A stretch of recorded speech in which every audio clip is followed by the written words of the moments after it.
Good morning students. Last video के अंदर हमने किया था रूरल डेवलपमेंट का एक बहुत ही इम्पॉर्टेंट कंसेप्ट जो कि था कि क्रेडिट सिस्टम किस तरह का रोल जो है क्रेडिट निभाता है एक रूरल एरिया को डेवलप होने में। तो आज हम सेकंड वाला कॉन्सेप्ट कर रहे हैं और वो है एग्रीकल्चर मार्केट सिस्टम। तो मार्केट का भी क्या रोल है अगर हमने किसी एरिया को डेवलप करना है। तो what is the agriculture marketing? It is a process that involves the assembling, storage, processing, transportation, packaging, grading and distribution of different agriculture commodities across the country. What's the mean of this line? Agriculture marketing एक ऐसा process है जिसके अंदर हम चीज़ों को different product को क्या करते हैं, असेंबल करते हैं, उनको इकट्ठा करते हैं, फिर उनको स्टोरेज करते हैं, फिर प्रोसेसिंग किया जाता है अलग अलग तरीके से और उसके बाद ट्रांसपोर्ट कर दिया जाता है माल को। और जहाँ पे ट्रांसपोर्ट होता है फिर उनकी पैकिंग की जाती है और उनको ग्रेड दिया जाता है according to their quality. Grading करने के बाद डिस्ट्रीब्यूशन किया जाता है, यानी कि जहाँ पे भी वो माल जाना चाहिए, जहाँ पे वो स्टॉक जाना चाहिए, गुड्स जाने चाहिए, वहाँ पे उनको डिस्ट्रीब्यूट कर दिया जाता है। तो ये जो है डिफरेंट एग्रीकल्चर कमोडिटीज की बात कर रहे हैं। अलग अलग तरह के सामान को क्या किया जाता है, पहले इकट्ठा करके स्टोर करके फिर ट्रांसपोर्ट करके उनकी पैकेजिंग और ग्रेडिंग की जाती है, फिर बांटा जाता है। कहाँ पे? Across the country, different parts of the country यहाँ पे डिस्ट्रीब्यूट कर दिया जाता है। सो ये सारा जो प्रोसेस है, इसी प्रोसेस को हम एग्रीकल्चर मार्केटिंग बोलते हैं। क्लियर? तो अब एक कंसेप्ट है हमारे पास कि ये चीज जो हम मार्केटिंग की बात कर रहे हैं, तो इंडिपेंडेंस से पहले अगर हम सोचें तो वहां पे क्या मार्केटिंग का सिस्टम किस तरह से था, वहां पे फार्मर्स को क्या क्या फेस करना पड़ता था। तो prior to independence some obstacle were face by the farmer. तो क्या थी कुछ रुकावटें जो झेलते थे? पहला था faulty weighing and the manipulation of account. तो prior independence farmers which selling their produce to traders suffer from faulty weighing and the manipulation of the accounts। तो एक तो उनको फॉल्टी वेइंग झेलना पड़ता था। इसका मतलब होता है कि जब वेट किया जाता है प्रोडक्ट का जो वो बनाते हैं, तो उनका सही वेट नहीं होता, यानी कि फॉल्ट होता है उसका वेट, यानी कि तराजू में जब हम उसको तोलते हैं तो वो कम तोला जाता है। और secondly manipulation of the account. तो मैनिपुलेशन में हम क्या करते हैं कि उसमें गड़बड़ी करना अकाउंट के अंदर। तो ट्रेडर्स क्या करते थे, गड़बड़ी कर देते थे, जिसकी वजह से जो फार्मर्स हैं उनको एग्जैक्ट अमाउंट नहीं मिलता था जो वो सोचते थे अपने प्रोडक्ट के रिगार्डिंग, क्योंकि वो अकाउंट में घपला कर देते थे। ठीक है, तो सेकंड क्या फेस करना पड़ता था? प्रायर इंडिपेंडेंस, यानी कि इंडिपेंडेंस से पहले की बात अगर हम करें तो फार्मर्स को एक सेकंड पॉइंट है कि farmers who didn't have the required information on prevailing prices in the market। तो अगर प्राइसेस जो मार्केट में चल रही हैं उसके बारे में उनको अवेयरनेस नहीं थी, ठीक है, they didn't have required information about the prices। फिर क्या करना पड़ता था उनको? Forcefully to sell at the low prices of their product, यानी कि उनको कम कीमतों के ऊपर भी क्या करना पड़ता था? फोर्सफुली अपना जो था प्रोडक्ट को बेचना पड़ता था। फोर्स्ड, ठीक है, किया जाता था कि अपने प्रोडक्ट को बेच दें। तो किस कीमत के ऊपर? कम प्राइसेस के ऊपर, क्योंकि एक्चुअल जो कीमतें चल रही थी मार्केट के अंदर, they didn't aware for that prices, prevailing prices in the market, ये फेस कर रहे थे। तीसरा पॉइंट हम कह सकते हैं they also didn't have proper storage facilities. एक तो उनके पास फैसिलिटी नहीं थी अपना सामान रखने के लिए। नहीं तो ऐसा होता है कि कुछ अगर प्रॉपर प्राइसेस नहीं मिल रही है तो तब तक अपने स्टोर के अंदर, अपना गोडाउन के अंदर, वेयर हाउस के अंदर अपना प्रोडक्ट को वो संभाल के रख सकते हैं। ठीक है, तो जब भी उनको लगता है कि मार्केट में रेट्स अच्छे मिल रहे हैं तो वो अपना प्रोडक्ट जो है वो बेच सकते हैं। बट ये फैसिलिटी उनके पास नहीं थी, स्टोरेज की फैसिलिटी। सो इसलिए क्या हो गया कि फॉर सेलिंग ये भी नहीं कर सकते कि लेटर ऑन, मतलब थोड़ी देर बाद वो अपना मतलब प्रोडक्ट को बेच सकें। तो ये फैसिलिटी भी उनके पास ना होने की वजह से ये इसका ड्रॉबैक गिना जाता है। तो प्रायर इंडिपेंडेंस, ये तीन जो थे ऑब्स्टेकल उनको फेस करने पड़ते थे। ठीक है, तो इसी प्रॉब्लम की वजह से, स्टोरेज की वजह से अब तक भी ऐसा चल रहा है कि 10% ऑफ गुड्स जो है अभी भी क्या हो जाती हैं, जो प्रोड्यूस की हुई गुड्स हैं वो वेस्ट हो जाती हैं। सिर्फ किस वजह से? क्योंकि due to lack of storage, क्योंकि अभी भी हमारे पास प्रॉपर वेयर हाउस नहीं है। प्रॉपर वेयर हाउस ना होने की वजह से क्या होता है बेटे, अभी भी कुछ ऐसा माल जो है वो खराब ही चला जाता है। ठीक है, तो नेक्स्ट इंपॉर्टेंट पॉइंट क्या है, हम एग्रीकल्चर मार्केट की बात कर रहे हैं, तो यहाँ पे कोई ना कोई तो गवर्नमेंट ने कुछ ना कुछ हल निकाला ही हो। ठीक है, किस तरह का मेजर्स करती है वो अब हम रीड करेंगे कि गवर्नमेंट क्या करती है कि मार्केटिंग के लिए। तो measures initiated by the government to improve marketing system. तो मार्केटिंग सिस्टम को इम्प्रूव करने के लिए उन्होंने क्या किया, पहला है रेगुलेटेड मार्केटिंग। तो एक तो ये काम करते हैं गवर्नमेंट कि जिसकी वजह से जो है फार्मर्स को नुकसान ना हो। रेगुलेटेड मार्केट क्या होती है, तो इसके ये हमारा फर्स्ट स्टेप है। तो रेगुलेटेड मार्केट क्या करती हैं, regulations of market to create orderly and transparent marketing conditions. तो एक तो जब गवर्नमेंट बनाती है मार्केट कि इस मार्केट में आके फार्मर्स को क्या करना है, सामान बेचना है, तो एक तो यहाँ पे ट्रांसपेरेंसी रहती है। ठीक है, पहले तो ट्रांसपेरेंट रहता है हर चीज। ट्रांसपेरेंट का मतलब होता है कि कोई भी चीज छुपाई नहीं जाती। रेट है तो रेट भी क्लियर कट होते हैं, जहाँ पे फार्मर्स को वेरी इजली अवेयरनेस होती है कि ये रेट है, ये दाम चल रहा है।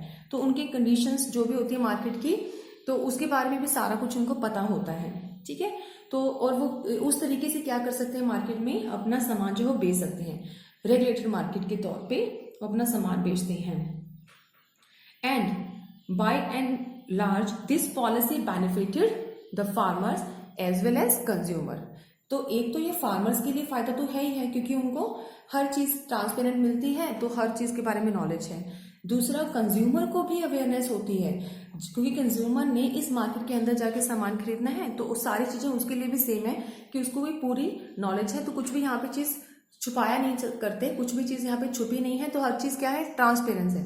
तो ट्रांसपेरेंट मतलब खुला, कुछ भी छुपाना नहीं है। तो एज वेल एज कंज्यूमर्स के लिए बेनिफिट है। There is still a need to develop about 27,000 rural periodic marketing, यानी कि 27,000 रूरल पीरियोडिक मार्केट। अभी भी जरूरत है, एक कुछ 27,000 ऐसे पीरियोडिक मार्केट है जिसको हमें चेंज करना है। किसमें, रेगुलेटेड मार्केट के अंदर। रेगुलेटेड मार्केट के अंदर हमें उसको चेंज करना है। तो पीरियोडिक क्या होता है कि जहाँ पे सिर्फ प्राइवेट पर्सन्स की अपनी जो बाजार है, जो अपने तरीके से चलाते हैं, ठीक है, अपने रेट बनाते हैं, तो वो पीरियोडिक है। वो पीरियोडिक मार्केट से अभी भी रेगुलेटेड मार्केट की तरफ शिफ्ट करना बाकी है। 27,000 हम यहाँ पे आइडिया लगा रहे हैं, रूरल मार्केट जो पड़े हुए हैं अभी भी। तो ये रेगुलेटेड मार्केट क्या है एक्चुअल में, कि इसको मॉनिटर किया जाता है मार्केट कमेटी के द्वारा, और मार्केट कमेटी किसके कहने पे चलती है, गवर्नमेंट के कहने पे, इसीलिए इसको रेगुलेटेड मार्केट बोला जाता है। मार्केट कमेटी के द्वारा इसको क्या कहता है, मॉनिटर मतलब देखभाल की जाती है, और गवर्नमेंट के कहने पे उसके अकॉर्डिंगली इस तरीके को चलाया जाता है। तो ये था पहला पॉइंट। सेकंड क्या है, प्रोविजन ऑफ फिजिकल इंफ्रास्ट्रक्चर। तो यहाँ पे एक सेकंड था कि गवर्नमेंट ने और क्या मेजरमेंट किया है। दूसरा कि इंफ्रास्ट्रक्चर फैसिलिटी जो है वो प्रोवाइड करनी शुरू कर दी है, जैसे कि उनको रोड्स की फैसिलिटी दे दी है, रूरल एरियाज को अच्छी सड़कें बना दी हैं, ताकि वो अपना माल जो है वो अर्बन एरिया के अंदर जो आके इजिली बेच सकते हैं, है ना। तो ये भी तो मार्केट को बनाने का, मार्केट को चलाने के लिए एक अच्छा सिस्टम है, क्योंकि हम टॉपिक क्या ले रहे हैं, एग्रीकल्चर मार्केट। तो वहां से लेके डिस्ट्रीब्यूशन लेवल तक जितना भी कंसेप्ट आता है वो सारा प्रोसेसिंग का पार्ट है। तो पहले हम रेगुलेट मार्केट उनके लिए तैयार करते हैं, उसके बाद इंफ्रास्ट्रक्चर भी उनको थोड़ा प्रोवाइड करते हैं, रोड्स की उनको सुविधा दी जाती है, रोड्स के अलावा अगर रेलवे की उनको फैसिलिटी प्रोवाइड दी जाती है तो वो भी ट्रांसपोर्ट है। उनके साथ साथ वेयर हाउस की फैसिलिटी, जैसे कि अभी हमने पढ़ा था कि इंडिपेंडेंस से पहले तो उनके पास गोडाउन्स, वेयर हाउस नहीं होते थे ना, तो उसकी फैसिलिटीज भी इनको दी जाती है, ठीक है, तो स्टोरेज करने के लिए। तो ये सारी फैसिलिटी हम बोलते हैं इंफ्रास्ट्रक्चर उनको दिया जाता है, ताकि वो अपना जो प्रोडक्ट है वो एक तो संभाल सके गोडाउन के अंदर, और दूसरा इसी इंफ्रास्ट्रक्चर की हेल्प से वो आगे क्या कर सकते हैं, अपना रोड या रेलवे के थ्रू अपना माल जो है वो अर्बनाइजेशन के अंदर लेके जा सकते हैं वेरी इजिली। सो करंट जो इंफ्रास्ट्रक्चर फैसिलिटी चल रही है इज क्वाइट इनएडिक्वेट। अभी जब हम बोल रहे हैं करंट में जो अगर नोटिस करते हैं इंफ्रास्ट्रक्चर की फैसिलिटी को, तो वो क्या चल रहा है, इनएडिक्वेट चल रही है, ठीक है, यानी कि अभी भी हमें जरूरत है कुछ और करने के लिए। सो इसको इम्प्रूव करने की जरूरत है। Need to improve the infrastructure facility, need to improve. ठीक है, गवर्नमेंट ने मेजर किया है, कुछ सुधार किए हैं इन चीज़ों के लिए, लेकिन अभी जो करंट सिचुएशन है अभी भी वो पूरी तरह से सारे के सारे रूरल एरिया को डेवलप नहीं किया गया है इंफ्रास्ट्रक्चर को लेके।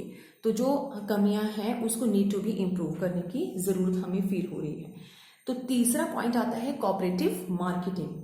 कोऑपरेटिव मार्केटिंग का मतलब आपने समझ लिया होगा कि क्या होता है कोऑपरेटिव, जहाँ पे कुछ लोग जो है वो कंबाइंड हो जाते हैं और अपना सारा स्टॉक इकट्ठा कर लेते हैं एक ही जगह पे, तो वो कंबाइंडली ही उसको बेचते हैं। ठीक है, एक तो उनको ट्रांसपोर्ट कॉस्ट कम पड़ती है, और एक जो होता है कि जब वो बेचने जाते हैं मार्केटिंग में, इस तरह के जितने भी 10 मेंबर्स या 15 मेंबर्स होते हैं कोऑपरेटिव सोसाइटी में मार्केटिंग के अंदर, तो वो बार्गेनिंग अच्छे से कर सकते हैं। जब आगे उनको ट्रेडर्स को बेचना है प्रोडक्शन अपना, तो फार्मर्स सारे मिल जाते हैं, अगर मिल जाते हैं तो एक रेट बन जाता है और वहां से उनको फायदा होता है।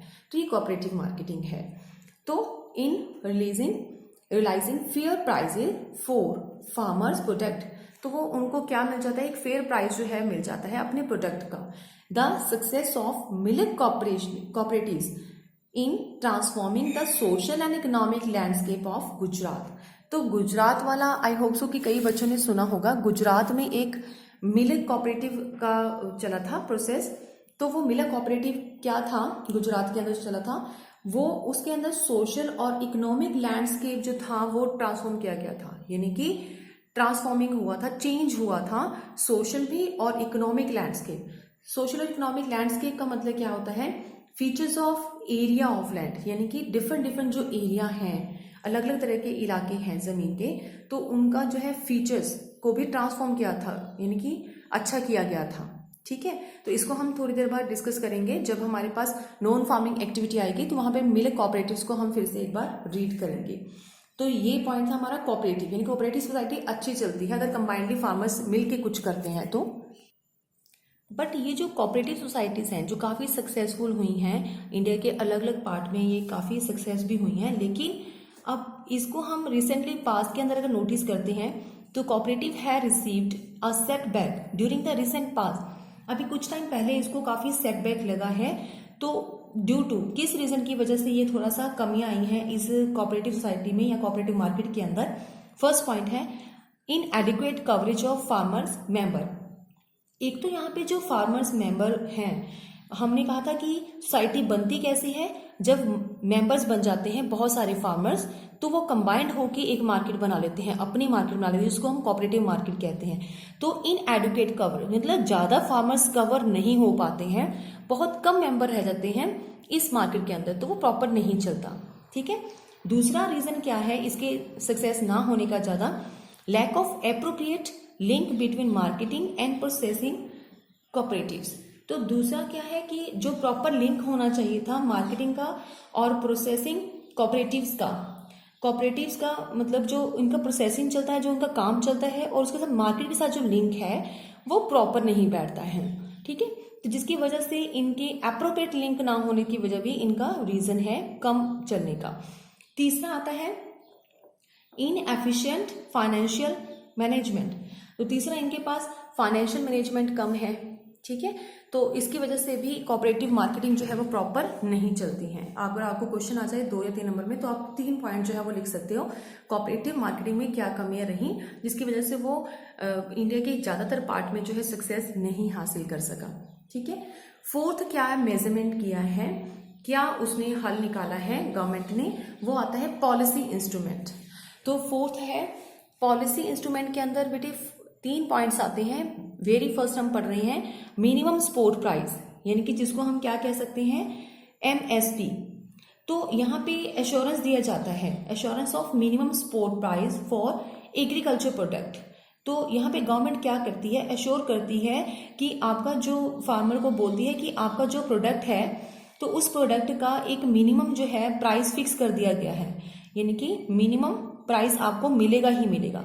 तो मार्केट में कई बार क्या होता है कि जो प्रोड्यूसर्स हैं, ट्रेडर्स हैं, तो वो फार्मर से प्रोडक्ट लेते हैं लेकिन बहुत कम कीमतें देते हैं उनको बदले में। तो यहाँ पे गवर्नमेंट क्या करती है, उनकी सेफ्टी के लिए, फार्मर्स की सेफ्टी के लिए एश्योरेंस करवा देती है कि ठीक है, आपको एश्योर किया जाता है कि आपका मिनिमम इतना प्राइस आपको आपके प्रोडक्ट का मिलेगा ही मिलेगा। ये पॉलिसी जो थी गवर्नमेंट ने न्यू मेजर किया था। दूसरा मेजर क्या किया गवर्नमेंट ने कि मेंटेनेंस ऑफ बफर स्टॉक। तो बफर स्टॉक क्या है कि फार्मर्स का स्टॉक जो कि उनको नहीं बेचना है अभी या फिर एक्स्ट्रा स्टॉक है, तो उसको क्या किया जाता है, एक जगह के ऊपर उसको स्टॉक को कंबाइंड कर लिया जाता है। जैसे कि यहाँ नॉर्मली वीट और राइस, ठीक है, वीट और राइस का प्रोडक्ट जो था वो एज ए बफर स्टॉक जो था वो स्टॉक में रखा जाता था। तो उन्होंने क्या किया, गवर्नमेंट ने मेंटेनेंस कर दिया, maintenance of buffer stock of wheat and rice. और ये जो था ताकि आगे जब भी हमारे पास स्टॉक की कमी, हमारे पास फूड कम पड़ जाएगा मार्केट में, तो यहाँ से हम स्टॉक उठा के बेच सकते हैं। तो ये बफर स्टॉक जो है किसके द्वारा स्टॉक रखा कहाँ जाता है, तो इसके लिए गवर्नमेंट ने food corporation of India start किया हुआ है। तो ये एक ऐसा कॉर्पोरेशन है जो सिर्फ इसी काम के लिए स्टार्ट किया गवर्नमेंट ने, फूड कॉर्पोरेशन ऑफ इंडिया, जहां पे डिफरेंट स्टॉक जो हैं वो रखे जाते हैं। जितनी नीड है उतना स्टॉक हमने मार्केट में सेल कर दिया, जो बाकी एक्स्ट्रा स्टॉक है वो फूड कॉर्पोरेशन ऑफ इंडिया के अंदर रखा जाता है, यानी कि कॉर्पोरेशन ये संभालता है उस स्टॉक को, that is called the buffer stock. ठीक है, एंड नेक्स्ट आता है पॉलिसी और क्या बनाई, distribution of food grains and sugar through PDS. PDS क्या होता है कि पब्लिक डिस्ट्रीब्यूशन सिस्टम। तो यहाँ पे डिस्ट्रीब्यूट करने का भी काम किया था एक पॉलिसी के थ्रू कि जो भी गरीब लोग हैं उनको फूड ग्रेन्स प्रोवाइड करना है, अदर जो ग्रेन्स है, शुगर है या जो भी सीरियल्स हैं उनकी नीड के अकॉर्डिंगली तो डिस्ट्रीब्यूट करना है। ठीक है, तो जैसे कि राशन की दुकानें हमें सुना होगा है ना, तो राशन वहां पे हमें राशन मिल जाता है राशन कार्ड के थ्रू। तो इस तरह से जो लोग जो है कम रेट के ऊपर उनको आसानी से मिल जाता है, राशन कार्ड दिखाते हैं वहां पे शॉपकीपर को और वहां से क्या मिल जाता है, उनको एक लिमिटेड क्वांटिटी मिल जाती है राइस की या फिर वीट की, शुगर की, तो वो उतना 5 केजी 6 केजी केरोसिन ऑयल, तो इस तरह की जो अपनी नीड है उनकी लाइफ के लिए तो वो चीजें वहां से उठा लेते हैं। ठीक है, दैट इज द पीडीएस, यानी कि पब्लिक डिस्ट्रीब्यूशन सिस्टम कर दिया ताकि लो रेट के ऊपर उनको जो चीजें हैं प्रोवाइड हो सके। तो ये था लास्ट वाला, यानी कि पॉलिसी इंस्ट्रूमेंट। ठीक है बेटे, तो ये चारों के चारों पॉइंट आपको एज इट इज लिखने हैं। ये था आपका एग्रीकल्चर मार्केटिंग का पूरा, इस तरह से कैसे गवर्नमेंट ने उनकी हेल्प करी फार्मर्स को, या फिर ये कह सकते हैं कि रूरल डेवलपमेंट करने में कैसा कॉन्ट्रीब्यूशन था ये एग्रीकल्चर मार्केटिंग का। नेक्स्ट पॉइंट है बेटे जो कि हम बुक से पढ़ रहे हैं। सो बेटे जो अभी टॉपिक हमने किया था एग्रीकल्चर प्रोसेस वाला, उसी का ही पार्ट है ये। एक सिस्टम तो इस तरह का होता है कि हम प्रोडक्शन करते हैं तो बीच में अलग अलग तरह के मीडिएटर्स आते हैं, पहले हम होलसेलर को देते हैं, फिर वो रिटेलर को देते हैं, उसके बाद चीज कस्टमर तक पहुंचती है, राइट। तो इसके अलावा वो तो हो गया, हमने रीड कर लिया एग्रीकल्चर मार्केट में इस तरह का प्रोसेस रहता है। लेकिन जब डायरेक्टली माल को कंज्यूमर तक पहुंचाया जाता है तो इस तरह के कुछ ऑल्टरनेटिव मार्केटिंग चैनल भी बन गए हैं, तो उसको भी हम रीड कर लेते हैं कि वो भी हमारा है तो मार्केटिंग ही, लेकिन जो डायरेक्टली कंज्यूमर तक पहुंचाते हैं, एमर्जिंग ऑल्टरनेट मार्केटिंग चैनल। तो it has been realised that if farmers directly sell their produce to consumer, अगर सीधा ही वो डायरेक्टली कंज्यूमर तक पहुंचाते हैं तो इस तरह के चैनल क्या हैं, जैसे कि इट इंक्रीज, एक तो यहाँ पे इसकी इनकम बढ़ जाती है, इट इंक्रीज देयर इनकम, लोगों की इनकम बढ़ जाती है, फार्मर्स की इनकम बढ़ती है जब वो डायरेक्टली कंज्यूमर को अपना माल देते हैं। नेचुरली उनके बीच में मीडिएटर्स खत्म हो गए तो उनका अलग से कमीशन जो देना पड़ता था तो वो खत्म हो गया। कुछ एग्जाम्पल जो हम लेते हैं जो इस तरह के चैनल स्टार्ट हुए हैं, ऑफ दीज चैनल्स आर, पहले तो अपनी मंडी, ये इस तरह के चैनल हमें देखने को मिलेंगे पंजाब, हरियाणा या फिर राजस्थान के एरिया में। ठीक है, फिर एक आता है हदासपुर मंडी, यहाँ पे पुणे के अंदर नजर आती है। रेथू बाजार हमें नजर आएंगे, ये बाजार जो है सिर्फ वेजिटेबल और फ्रूट को सप्लाई करते हैं, ये आंध्र प्रदेश में नजर आते हैं और तेलंगाना के अंदर। ठीक है, उजावर संदेश क्या है, ये फार्मर्स मार्केट इन तमिलनाडु, तो ये भी कुछ चैनल्स हैं जो कि तमिलनाडु में नजर आते हैं। बेटे इन सब के नेम आपको एज इट इज आपको याद करने हैं। फर्दर कई बार इस तरह के चैनल के नेम आपसे पूछे जाते हैं। Further several national and the multinational fast food chains are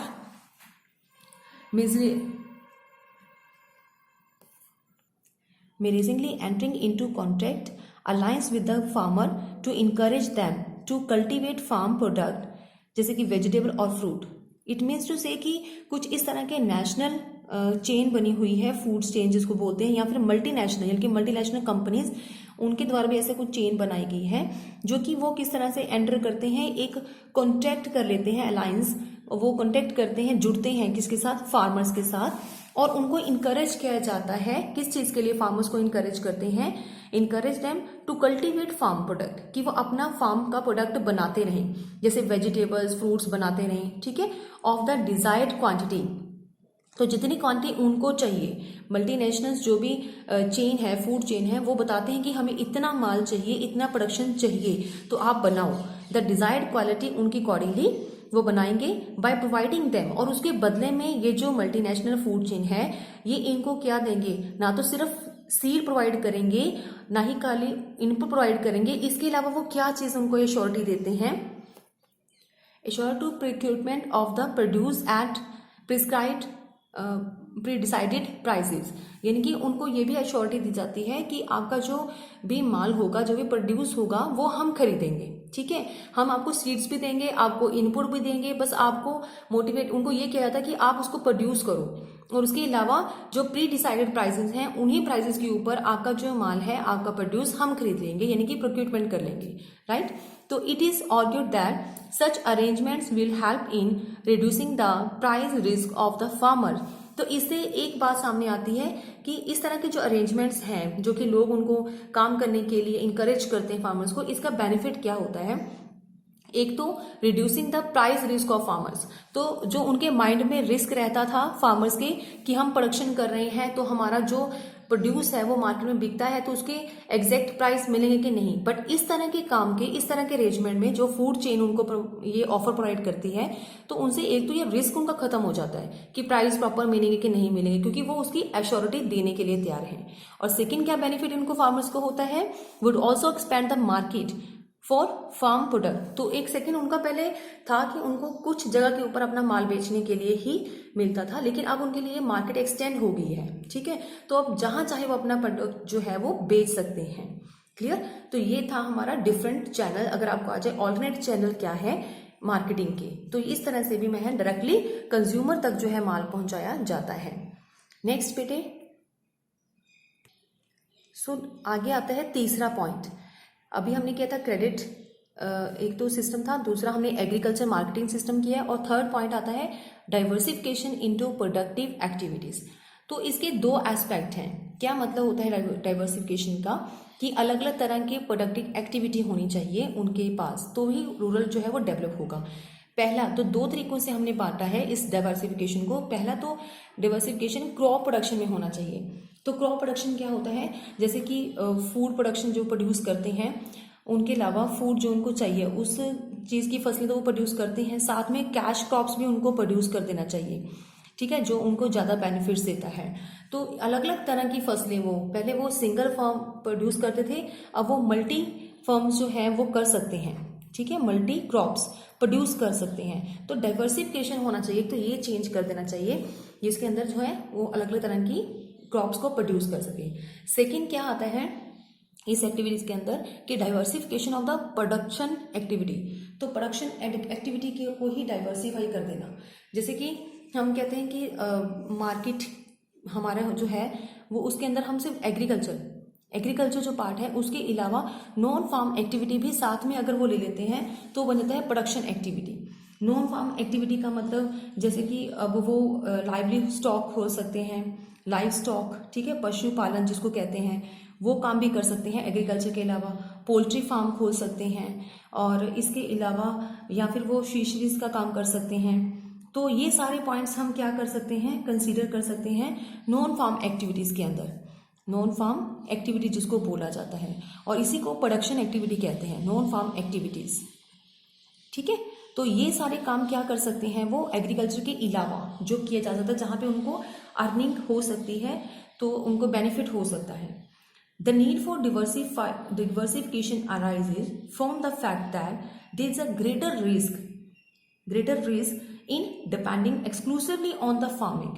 अगर हम सिर्फ फार्मिंग को ही आगे बढ़ाते जाएंगे, एग्रीकल्चर के ऊपर ही ज़्यादा डिपेंडेंट रहेंगे, तो उसमें ज़्यादा रिस्क रहता है। ज़्यादा रिस्क क्यों रहता है, क्योंकि एक तो उनके जो है रेनफॉल के ऊपर डिपेंडेंट करती है हमारी फसलें, ठीक है, अगर रेन हुई तो अच्छा है, नहीं तो नहीं। कहीं कहीं पे अभी भी इरिगेशन की फैसिलिटी जो है वो प्रॉपर नहीं है, तो या फिर उनको दिक्कत आती है किसी न किसी और चैनल में, जहाँ पे उनका प्रोडक्शन जो है वो खराब भी हो सकता है किसी रीज़न की वजह से।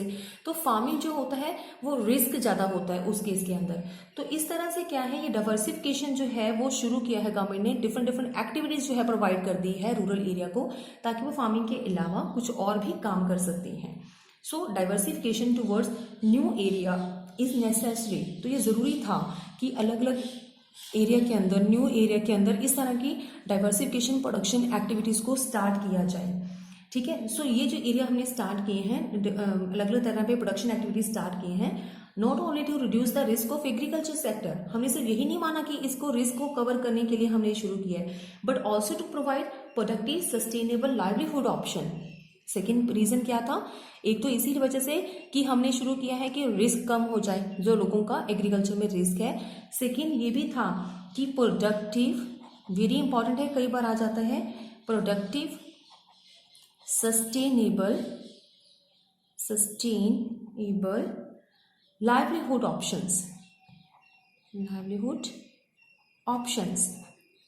तो उनके पास कुछ ऐसे ऑप्शंस, कुछ ऐसे ऑल्टरनेट सामने होने चाहिए, सामने उनके पड़े होने चाहिए कि वो प्रोडक्टिव सस्टेनेबल लाइवलीहुड कर सके। लाइवलीहुड मतलब अपनी आजीविका कमा सकें, लेकिन किस तरह की आजीविका, सस्टेनेबल होता है कि लंबे टाइम तक वो चल सके, लंबे टाइम तक उनको ये काम जो है वो मिल जाए। किस तरह का, प्रोडक्टिव काम, ठीक है, कुछ ना कुछ करने का काम। यहाँ पे हम ये बात नहीं करें कि फार्म के अंदर प्रोडक्शन करने का, ये सारा भी प्रोडक्टिव एक्टिविटी भी है, चाहे वो फिशरीज का काम कर ले, हॉर्टिकल्चर का काम कर रहे हैं, लाइव स्टॉक, पोल्ट्री फार्म अपना काम कर रहे हैं, तो ये सारा क्या आता है, प्रोडक्टिव वर्क ही आता है। ठीक है, जिसको हम नॉन फार्मिंग का बिजनेस कह सकते हैं।